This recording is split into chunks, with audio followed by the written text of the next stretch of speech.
Good evening, everybody. Welcome to a beautiful Wednesday evening and to Looking Deeper with Denise King Francisco and Sandra Herrick. Hey, Sandra Herrick. How you doing, Denise King Francisco? I'm doing great. How are things up there and over there in New Hampshire? Oh, my God. Well, we're still trying to figure out if summer's going to get here. With the rain and this, that, and the other thing, but it's good. It's been busy. I've been traveling and just kind of settled in before I get on the plane and come your way tomorrow. And I just want a quick little talk about using your voice, because from last show that we had, it's how do you use your voice? Last night and this morning, I've been using my peacock voice. I talk peacock. Our peacock Alexander went for a wild walk into the wild side across the hill and up the mountain following a wild turkey. So my voice is a little hoarse and scratched because I've been and then that son of a gun just casually sauntered into the backyard with a cigarette this morning. So all the drama, Bobby went on Facebook and help us find our peacock, this, that, and the other thing, and he's home and we're happy. So how are you over there in the Enchanted Forest? We are doing great. Last weekend or the weekend before, Barbara and Del Marie and Cheryl were here, and my niece Leslie from Colorado and South Dakota. So it was a weekend of sacred circle and ceremonies and a retreat that Del held. So a wonderful weekend. And this coming weekend, you are here in the Enchanted Forest. And I just want to mention to everyone that a perennial favorite, Sir Charles, will be here on Friday evening at the School of Sacred Studies with Sandra Herrick. And you are more than welcome to show up, come to the door, cash or check in hand, and to join us for Sir Charles, and on Saturday, Soul Retrieval, Saturday and Sunday. And you can learn more about the specifics if you are in the Temple Within School of Sacred Studies group on Facebook. You can go to the event pages, but also schoolofsacredstudies.com.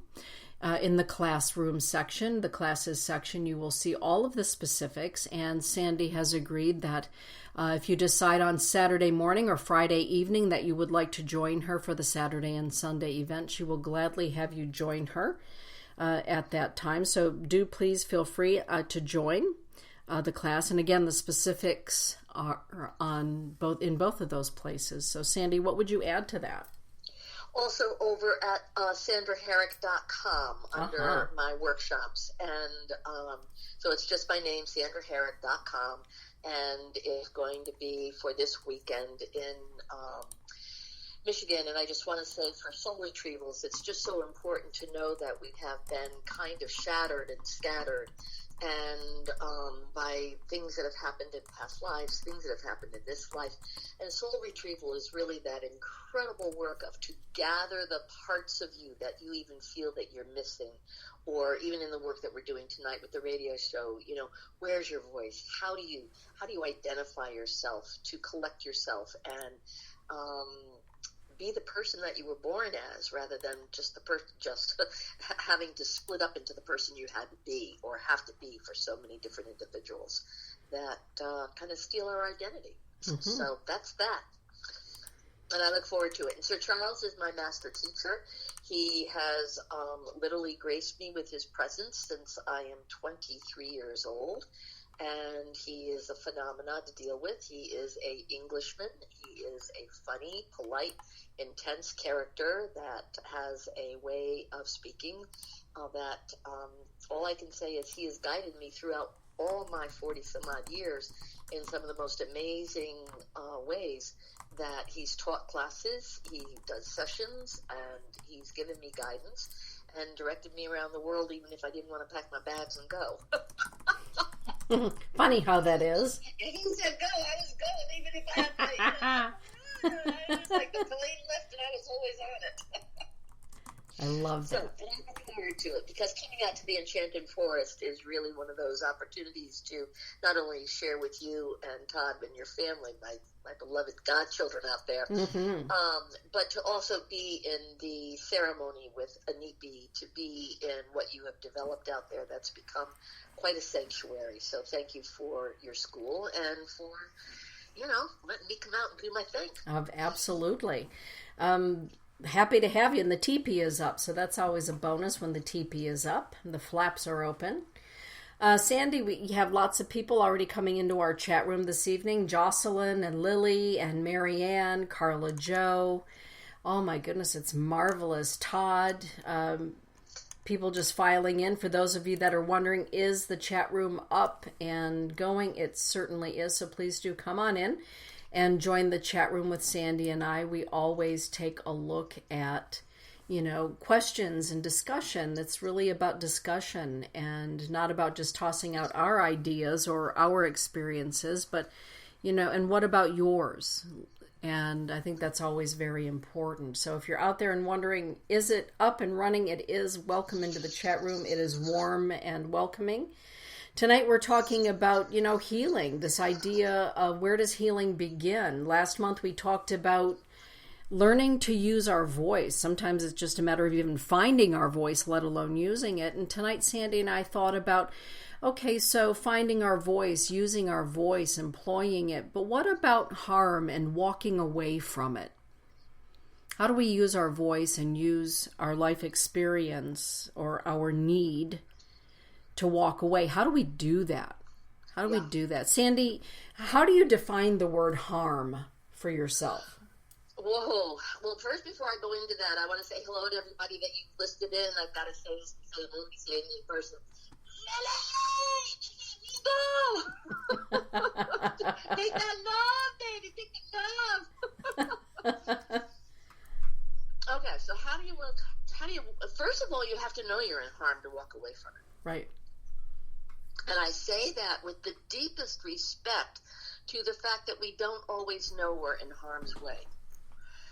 And I also want to respect the fact that sometimes when we all of a sudden find ourselves in harm's way, we're trapped. And we go into that place of stillness where you have to kind of navigate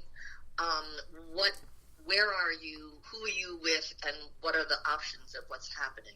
So harm, is such a vast word am I in personal harm?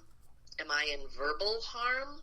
Am I in harm's way with the family? One or either my parents, siblings? Am I in social harm? Now with guns the way they are in schools and gatherings, just to go out and about. There's that space of the subconscious, unconscious harm. And harm to me is something that would rip or affect my life on a level that takes away my sense of security, that takes away that energy of care on such a level that someone either wants you as a target, needs you as a target, or you're a target out of some random universal slip. How about you? Well, I would agree with all of that, and I would add harm to our sense of joy, harm to our sense of balance, harm to our sense of love, balanced love. Yes. And I believe that harm can be done on many levels. I've often heard a battered person say, it's easier to have a black eye than it is to have a bruise on my soul. Absolutely.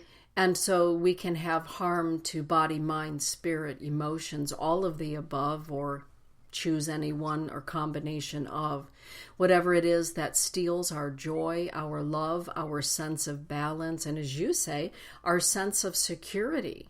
And It's astonishing to me that when we really take the time to really look at where is the harm, if we feel that there is harm in our lives, where it comes from, because sometimes it comes from places that we would least expect, or that we are least likely to really want to take a look at.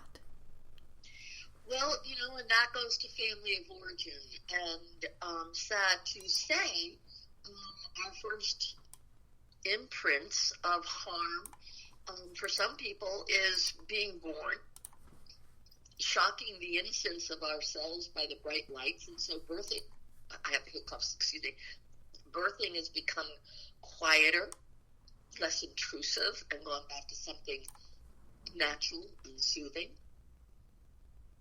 Harm is also what happens when a parent really has a personality that does not know how to be gentle, caring, or embrace a child.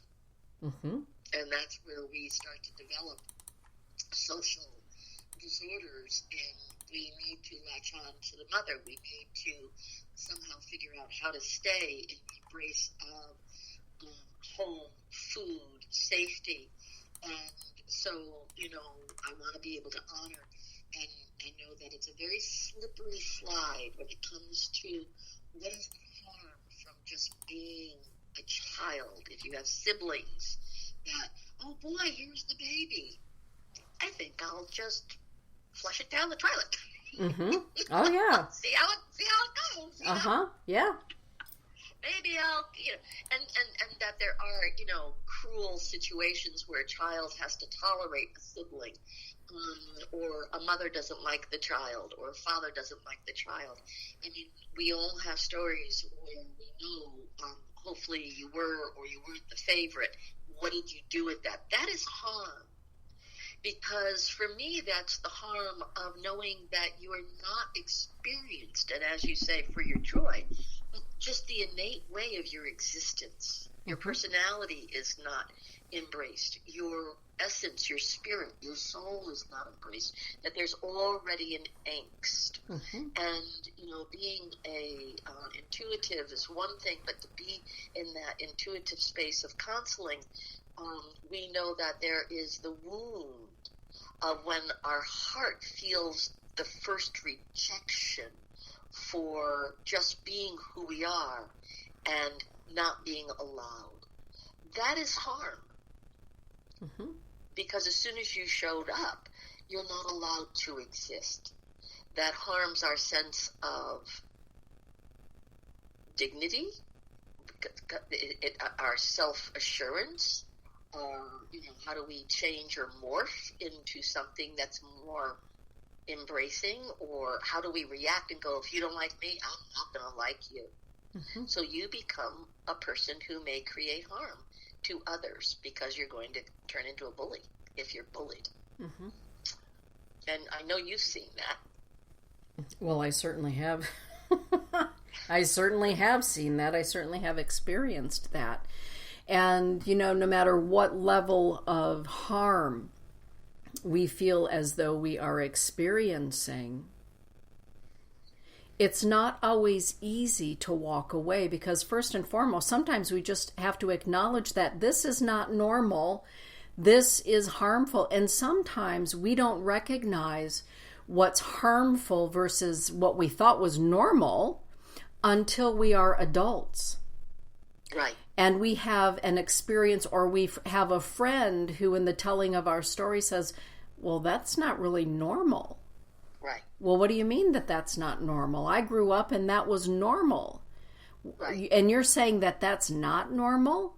Right. Well, no, that's not normal. Who told you that was normal?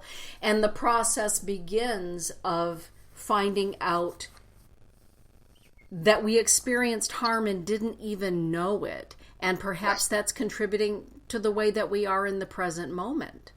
Absolutely. You're conditioned to endure. One of the things that I had to grow up with, stop crying or I'll give you something to cry about. Oh, yeah. And that's while I'm being, really mistreated. Uh-huh. And we got more than spanked. We really got hit hard. And so there was that place of stop whining, stop, oh, you're exaggerating. Or because of the family dynamics, and there was a lot of harmful interactions in my family, it's like, oh, you must be exaggerating, or stop making it up. Or when someone says, no, they did it first, not me, and that's where do you get believed for what you're suffering or tolerating, and told, don't make up a story, pull up on your big boy pants, or just get over it. We're a family. You let that stuff happen and we're all friends. Just, march on. And this is my big issue. No one's held accountable for being the person that creates the whole system of, I'm going to do what I want. I'm going to hurt somebody. Somebody says, ow. And then, somebody says they hurt me. No, I didn't. You did. It starts the chaos of even truth not being believed. So even when you use your voice, somehow your voice is denied the reality, because sometimes the people that are in charge of your safety go, don't bother me. It can't be that bad. Harmful people deny your reality of their abuse. Yes. Yes, I think that's very important to talk about, because there's that place where, somebody starts abusing you, and it's yeah, I might have a black eye, but then do I have a bruise on my back? Well, how many times do you get hit? And that type of hitting is normally accommodating something that goes along with, I need to overpower you. Mm-hmm. I need to take you down. Mm-hmm. And physical abuse does have a shorter fuse than that nagging verbal abuse. Yes. And we all have to be able to know that we learn how to tolerate or numb out or fester. And then the harm we're in is to ourselves. This generation is one of the most incredible generations I've ever seen that choose to harm themselves than to use their voice or act out against their abusers. Cutting, food issues, suicide. Mm-hmm. I was just in Bozeman, and I sat and talked to a very dear friend, and her son had 8 people commit suicide in a month, and he's in high school. Yes. In a month. Mm-hmm.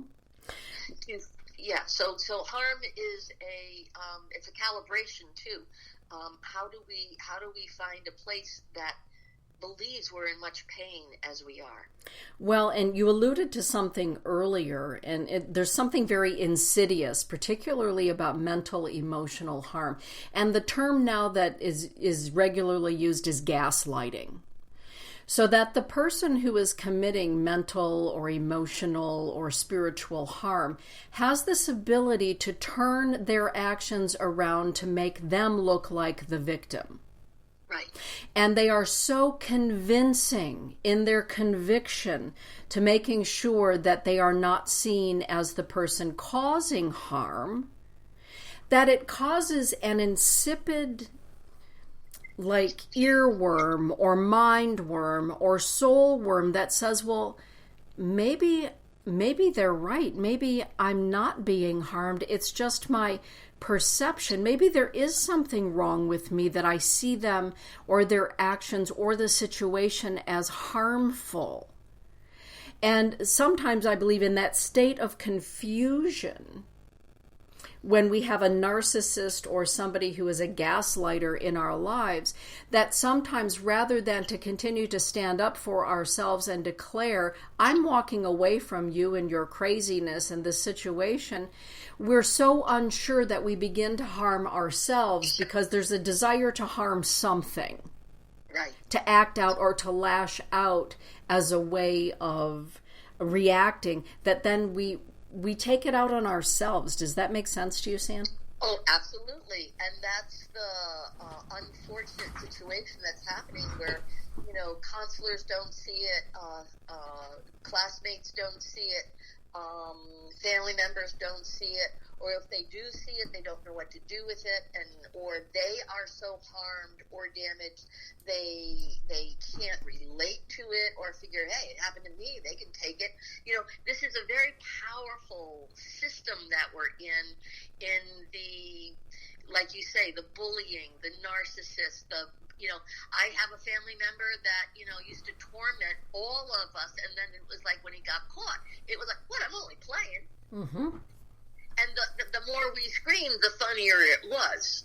What, I'm only playing. And one of the great moments in my life, and I know I've said it on the radio before, is when I was I was babysitting some people and children, and one was the little girl and one was the brother, and they're downstairs and they're playing in the room, and she starts screaming, no, stop, no, and he's laughing, and I ran downstairs and literally pulled him off of her, tickling her, hurting her, and it was like, I felt like, Thelma. It's like, or Louise, it's like, what you say? It's like when a lady says no or sounds like that, it is not funny. That there's that place where someone feels good by watching someone feel bad. Yes. And that kind of relationship we have to pay attention to, because too many people bond with their abusers. It's called the Stockholm Syndrome. Please look it up. Because we want them to love us. So we go, oh, well, I'm not going to do anything about it this time. I'm going to make sure I treat them better so that they see how to treat me, and then they'll never treat me bad again. Right.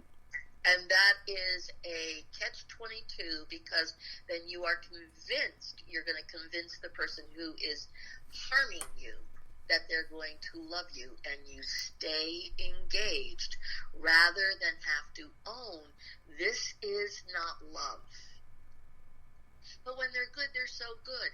This is not loving behavior. Mm-hmm. Bingo.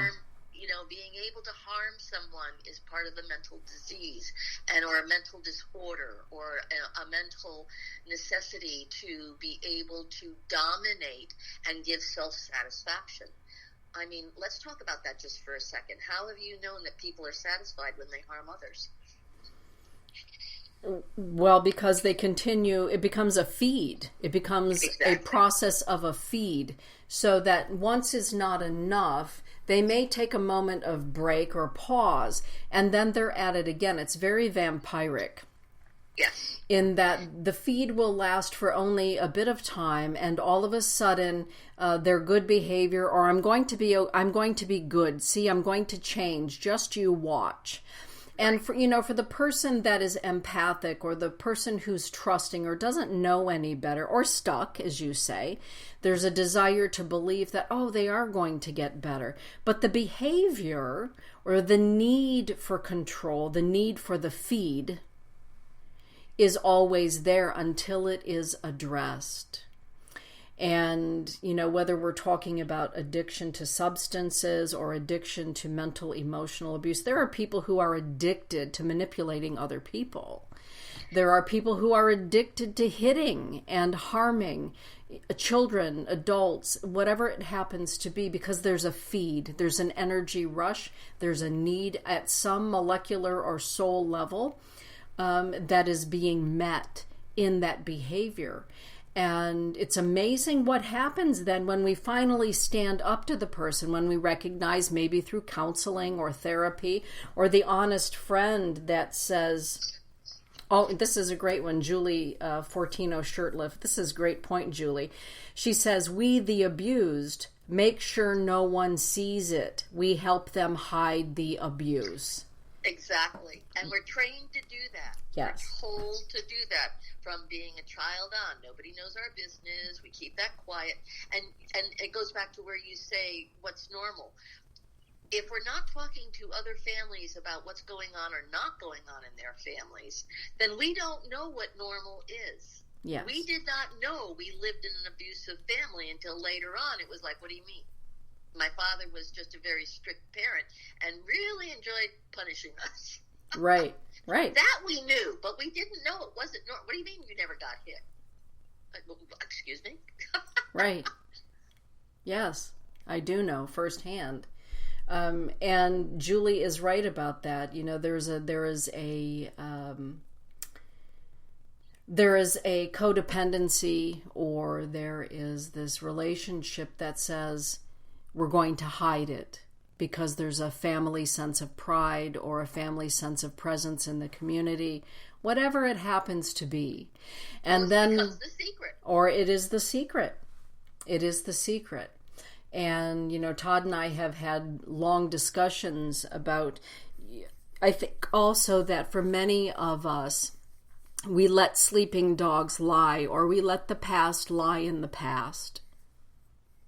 And then comes the day that we wish perhaps we would have said something all along. Well, you never talked about that before. You presented your family as though it was normal and nice and everything was good, and now all of a sudden, the reality of what you experienced as a child is coming forward. Why were you never honest? Well, number one, if you grew up in a family where you thought that that was normal, there was nothing to be honest about. Isn't that how everyone lives? Exactly. And yeah, to Julie's point, then when we discover and we become the person who says, hey, hold up, wait a minute, that wasn't normal, or this isn't normal, this doesn't feel right. I can't endure it any longer. My soul is dying. Whatever, my joy has left the house.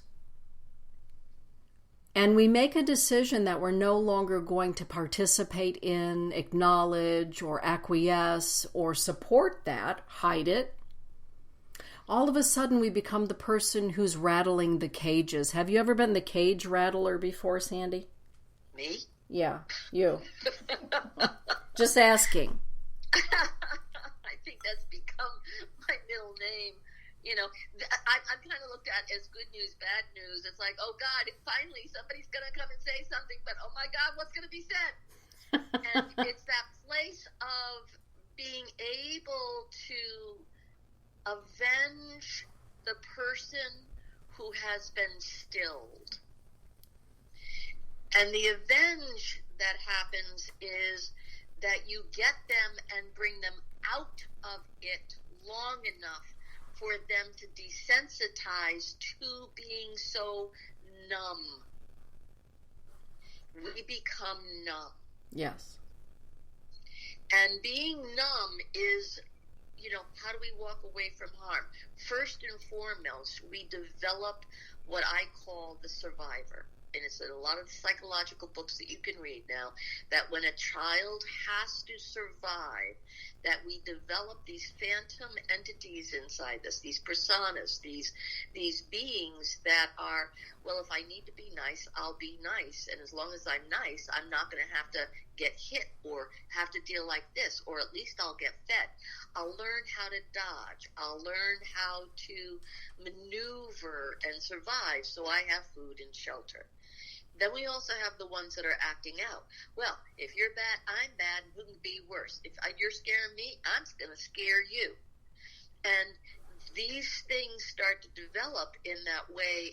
When I come down the pike, it's first and foremost, who are you protecting? And in all due respect, that is a soul retrieval, because where's the original part of you that had to morph into something that had to survive in order to just get through your day? Mm-hmm. And it's that place of, when you rattle a cage, it does mean not everybody's willing to change because they don't know how to, and they don't have a safe place to go to because they're so familiar with the discord, and it's safe enough. Mm-hmm. We condition ourselves to the horror of it. We lose the perspective of the scale of the pain. Mm-hmm. That's a great way of putting it. And there are those who will continue to reside in it because of the comfort zone, or what happens to me. I don't want to become the rattler of the cage, because look what happened to her. She spoke out, and oh God, look what happened to her. Nobody wants to be with her or him. Right. And so I don't want to be that. So I'm just going to stay here and try to keep the nest really warm and cozy and tight without the person who's decided they don't want to be here any longer. And what has always amazed me, whether we're talking about, a harmful situation in family or at work or in a group of friends, the loyalty that many of us will continue to have for those who are the person perpetuating the harm, that are the purveyors of harm, the sense of loyalty. Yeah, the police know that more than anything. I mean, I had to call the police on my first husband a few times, and the police only took him when my father said arrest him, or it was between he and my father. It wasn't between him and me. The police came to me, and this is pretty much, I've been beaten, he's drunk, help, and they were loyal to, the police were loyal to, settle down, he'll sleep it off, it's over, it's done, let's go, be calm. And this is what the police said to me when he walked out the door: you may want to consider having more sex. Wow. And it was like, and there are the people, I was not one of them, well, that's not true. When the fight happened in my home, and it was between my ex and my father, there's that place of who are you going to save from who? Because now the fight is big, and when the authority comes in, the police have actually said there's nothing more vicious than a woman being beaten when she turns on a cop and says, leave my man alone.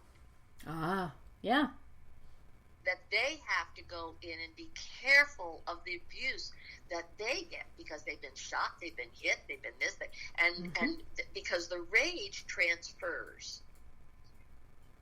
Yes. When it transfers, that's when the craziness is so crazy we don't know what is real. Mm-hmm. Mm-hmm. And we normally love the person that is harming us. Yes. That's when you really know you're in harm. Yes. When you really are aware that I love somebody that is harming me, and my love for them is more important than for me to take issue with the fact that I'm being harmed. Yes. And that harm can also come from our children. Oh, absolutely. That harm can also come from our children.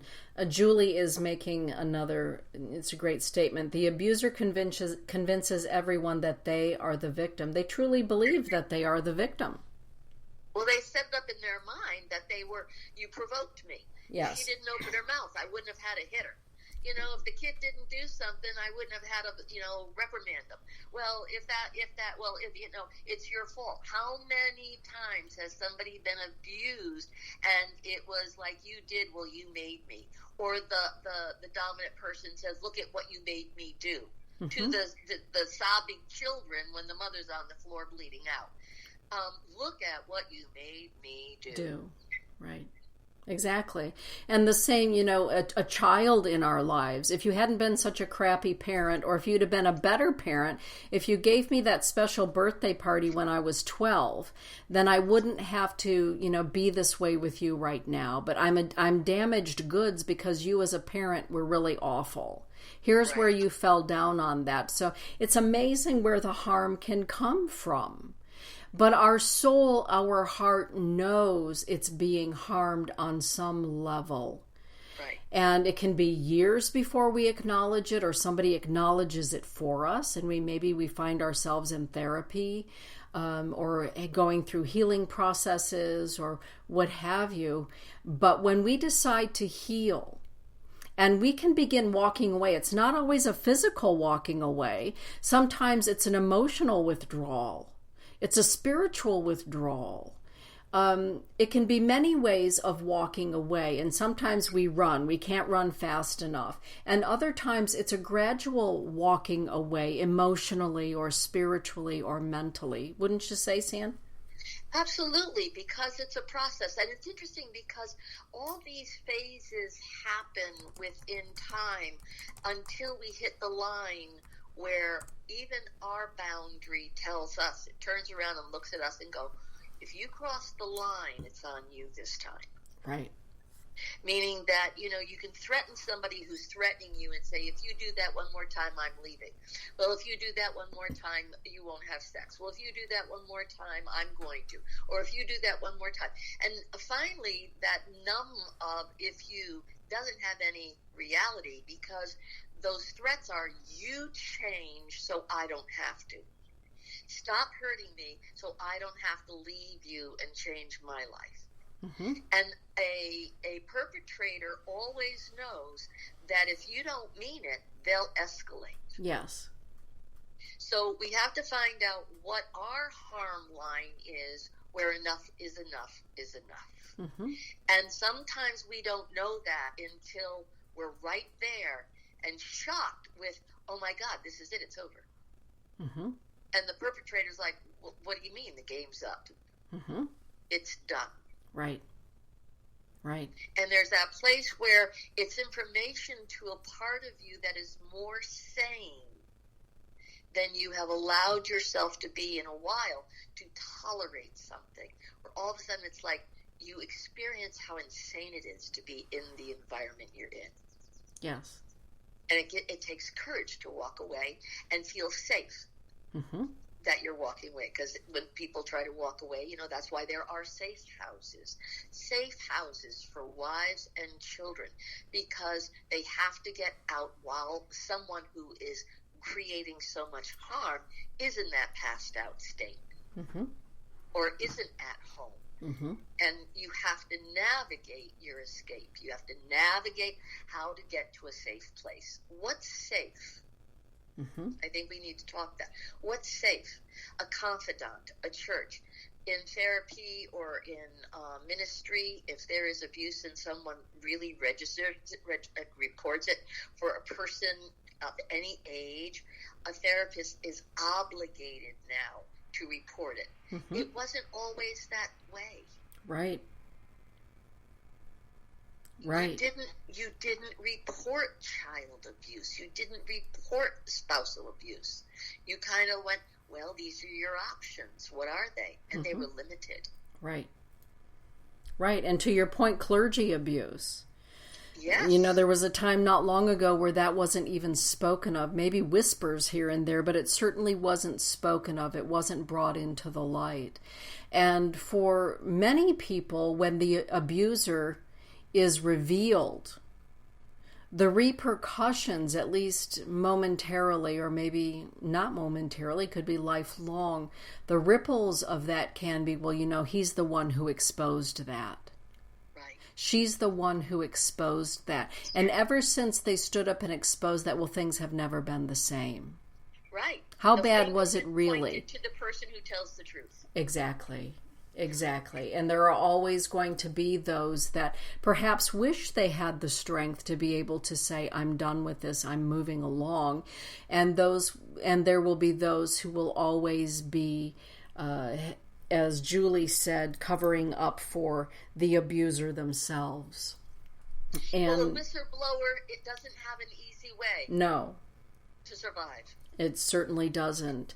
And yet life changes, but as you said earlier, we need to be prepared for the change when we decide that we're going to walk away emotionally or spiritually or emotionally, when we're going to walk away. And ultimately, when we do walk away, it can be in increments. Right. And when we do walk away and we draw that line, life is never the same. Thank God. Yes. And Sandy, wouldn't you say that when we walk away from any harmful situation, whether it's an employer, a family member, a friend, a social community, a spiritual community, there's a time of what feels like excruciating loneliness? Well, yes, because you are lonely. You become the one that everybody says, don't say anything else. Don't make waves. Don't threaten my security. Don't, keep me out of it. No, I don't want to get involved. No, don't know what happened. Can you say anything? No, because everybody's really a tad timid with the blowback on them. Exactly. And so, if somebody's mad at somebody and you stop that, then are they going to turn on you? Right. Does the danger, does the harm turn to you? And that's always surprising. It was like, wait a second, what? And so we have to be smart. But, I'll say this for myself. When I rattle a cage, it's normally adrenaline that gets me involved.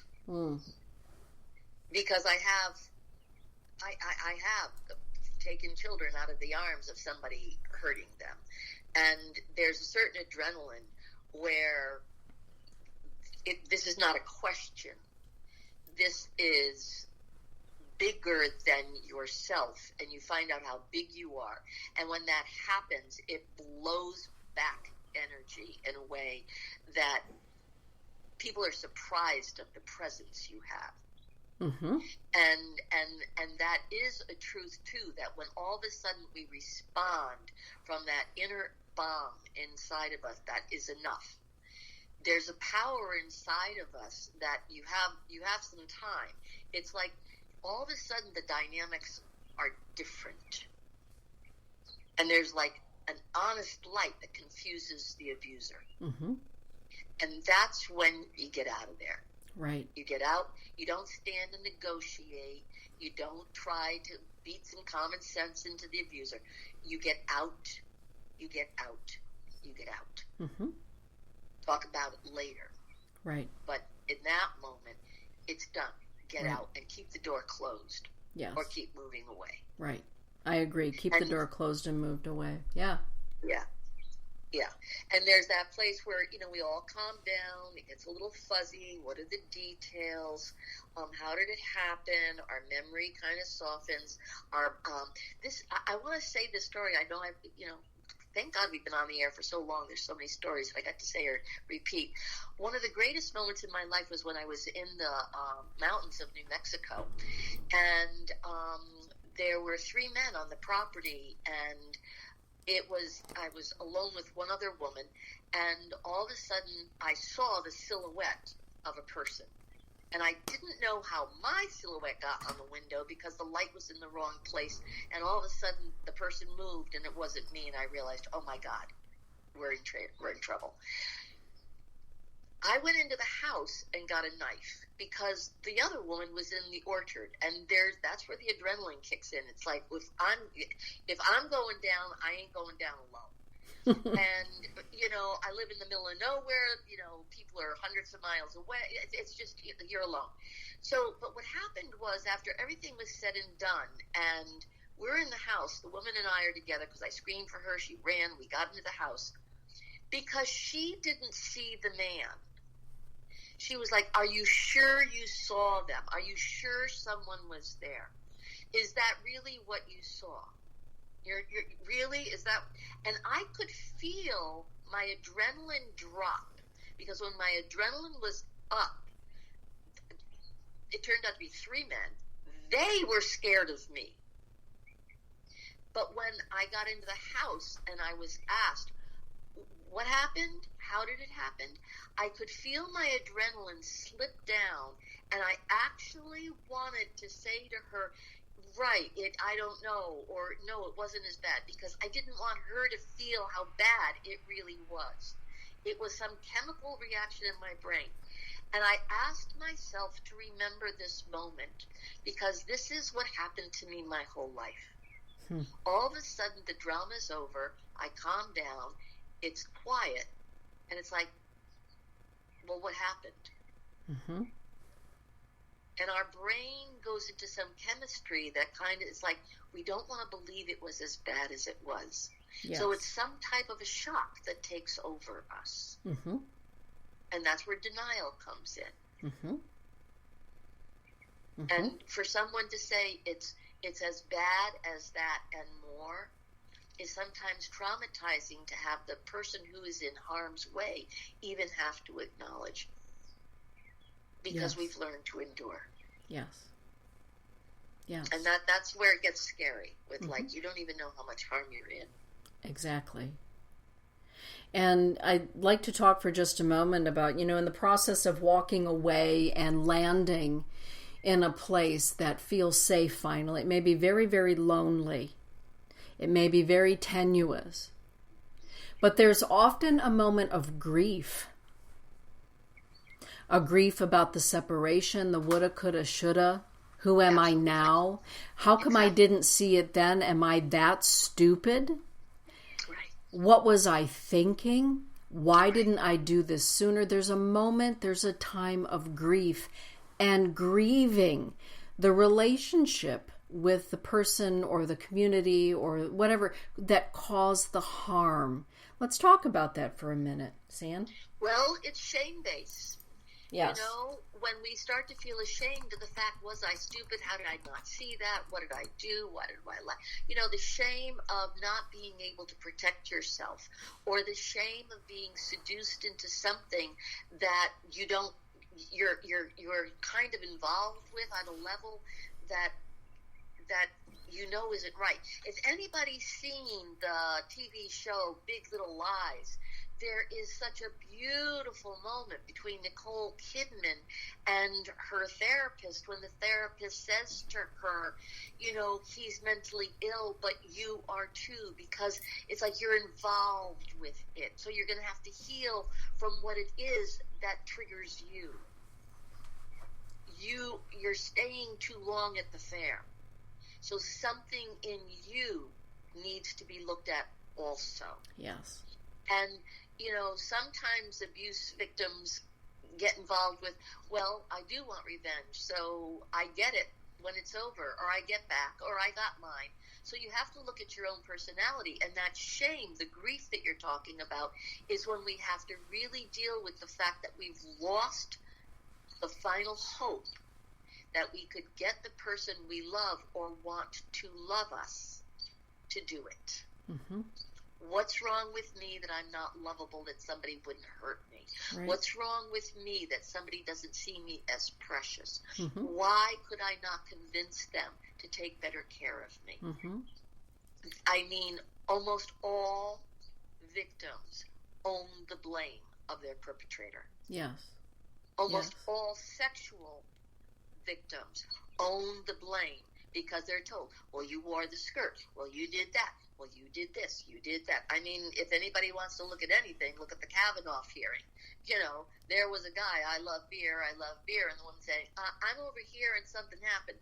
She was annihilated. Mm-hmm. He remembered he drank beer and couldn't remember taking her down. She remembered being taken down, but didn't quite remember the dates or the day. Right. She was wrong. Right.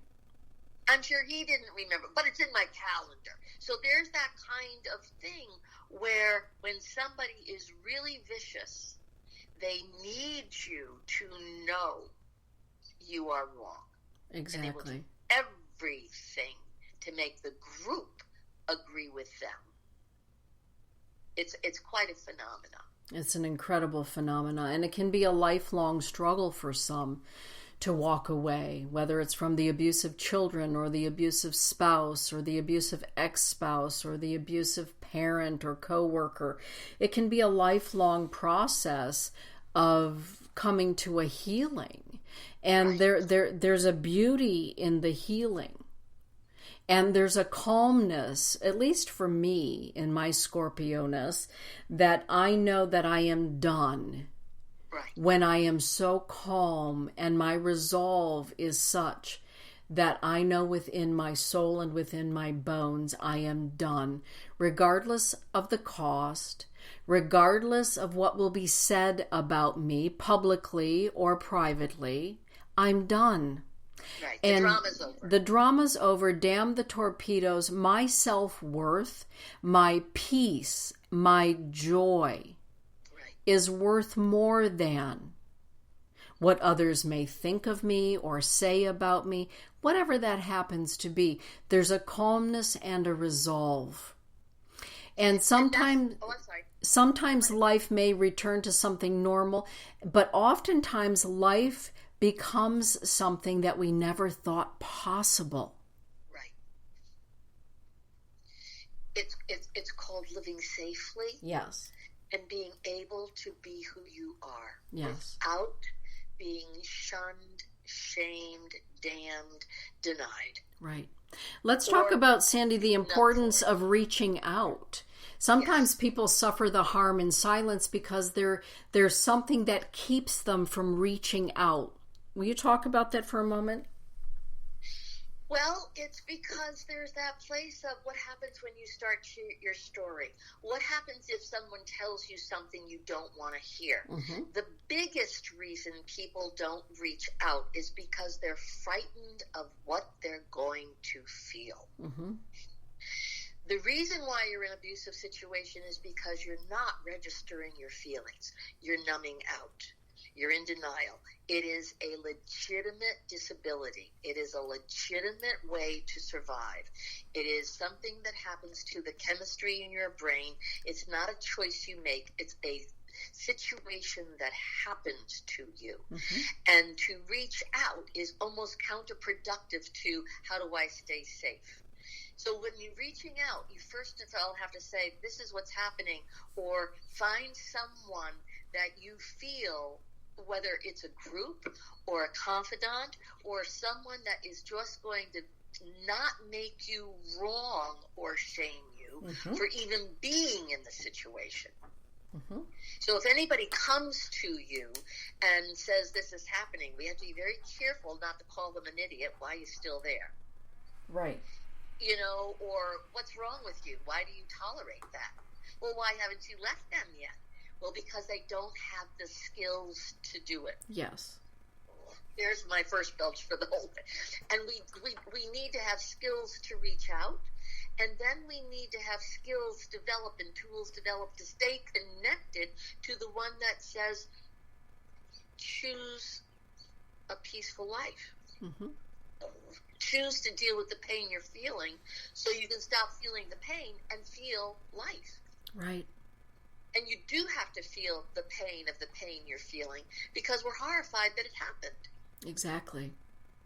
People can do it through hypnosis. People can do it through EMDR without having to necessarily do the real drama of yelling and screaming and hooting and hollering and, raging. There are other ways where you can have an expression and not have to feel like you're tearing yourself apart or you're scared of your feelings. Mm-hmm. I mean, my mother literally said way back when, if I start to acknowledge how mad I am, I'll never stop. Mm-hmm. I'll go into a rage. Yes. And that's counterproductive. That is a fantasy. Mm-hmm. We all get exhausted. Mm-hmm. Our feelings will tire out. Yes. And we have to acknowledge that, once we've reached out and we've found somebody or a community of somebodies to help us find safety in our lives, it's not always just done in that moment. It's not always, well, that was then and this is now. Sometimes we have to acknowledge that PTSD does exist not only for veterans of combat, but veterans of life and harm. I have to take this lozenge or my throat is itchy. Yeah. Combat of childhood. Yes, the combat of childhood, the combat of marriage, the combat of parenting, the combat, there are so many ways that we can go into combat in our lives that we have to acknowledge that there may be triggers that for quite some time will trigger us, and to know that it can be a lifelong process of recognizing what triggers us and working through that. Because, you and I talk about the fact that every ounce of work that we do, and where does the healing begin? And beginning the healing, we don't do the work just for ourselves. We do it for our ancestors. Those that have gone before us, those that are currently existing in this time, and those yet to come. We never do anything in a vacuum. So if we're going to do healing, doing it thoroughly is a great way to go. And PTSD is a reality. Absolutely. And, it's something that they finally figured out and were able to deal with. And it's so important to know that PTSD happens not, like you say, just in a war victim, but if somebody is heavily molested, if somebody is heavily abused, if somebody has been heavily manipulated. Manipulation is insane. It's so easy if someone is a victim to manipulation. Mm-hmm. If somebody's seduced. So, harm's way depends on who you are. Some people have really good street smarts, and they can get out of it. Other people didn't even know that it was possible, because we have that innocence of, why would anybody want to do this? How could anybody do this? We're shocked to shit every day with what's happening out there. How can anybody do this? And it's because their harm is now activated in such a way that they act out. So if you see something, please speak up. If you know something, please consider doing something about it. There's information all around. The internet now has all sorts of places to go to and ask about, how do you get out of harm's way? How do you get out of abusive relationship?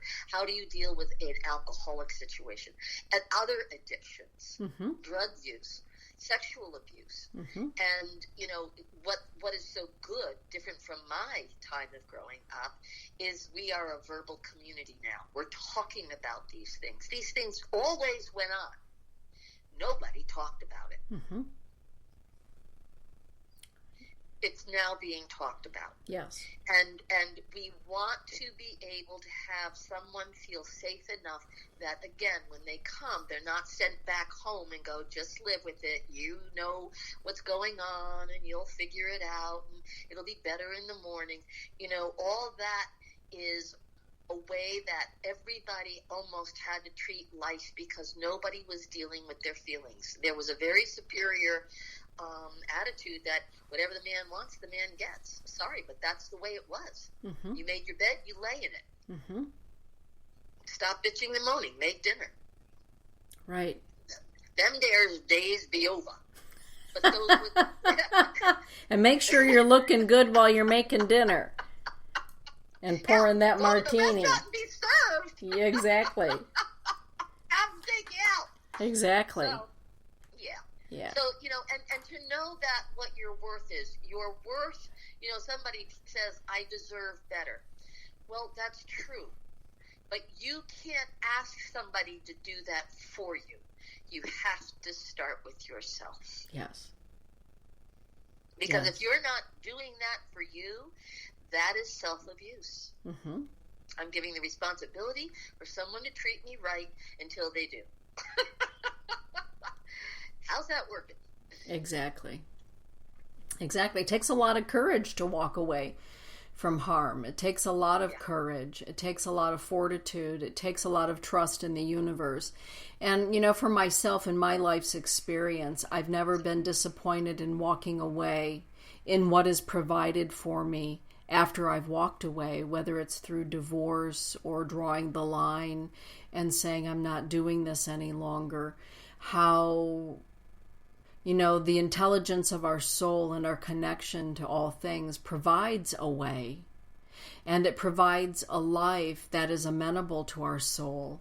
And sometimes people will look at us and say, oh my goodness, she had the courage to walk away. I'm going to go with her. And that might be immediate. It might be 5 years. It might be 10 years. It might be a lifetime down the road. Right. But the joy and the serenity of having a peaceful soul and a peaceful spirit, for me at least, has been worth every ounce of what it has taken to walk away from harm. What about you, Sandy? Well, yes, and we were very genuine in the beginning, where it's like, this may be an act of grief. To walk away means you will grieve. To walk away means you will have self-doubt. To walk away or to get out of harm's way is going to question you on your behavior. It's not always triumphant in right away, I did it, look at me. There will be crying because something has failed. Something you had hoped for didn't work out. Or something was so bad that you finally saw it and went, I'm horrified I stayed so long. And so, those are normal feelings. And again, you can get books that will give you all the information of the syndromes that we go through in the process of healing and achieving self-worth. It takes stamina. It's somebody, I can remember what I felt good because I got out of some place and I put my hand on my hip and damn, it was done. And others, it was like grieving for so long. The love doesn't leave. Right. And so, but you have to leave the love. Mm-hmm. And that's a hard choice. One of the greatest things that my heart said to me one day was, why are you throwing your love away, Sandy? It was like, what? You're throwing your love away. I mean, it was literally in a meditation. You're throwing your love out the window. And it was like, but no, I'm here. I'm doing it. I'm trying. You're wasting your love by giving it to someone who really doesn't care and uses it against you. Mm-hmm. That's truly harmful to the self. It certainly is. It is. And that's mind-boggling. Mm-hmm. Yes. All right. Well, here we are at the top of the hour. You've got to catch a flight here to Grand Rapids, Michigan tomorrow. I do. Yeah. So those of you that are here in the West Michigan area or close to, maybe Chicago or what have you, who'd like to join us on Friday evening with Sandra and Sir Charles, or the weekend, Saturday and Sunday of Soul Retrievals, check it out at sandraherrick.com or schoolofsacredstudies.com. And Sandra is more than happy to welcome you into either of those. And of course, here at the School of Sacred Studies, we're happy to have everyone. And thank you all for being with us this evening. And Sandy, what are your final thoughts as we close for tonight? If you are in doubt about harm, you're being harmed. Mm-hmm. So do your best to make some decisions and find your way. And as always, I absolutely love this time with you, Dana, and everybody that's out there. And the chime in our village is ringing, so we're right on time. And have a great month. I'll see you all next month with Dana. Okay. Good evening, everybody. Thank you all for joining us tonight. Blessings Bye. be.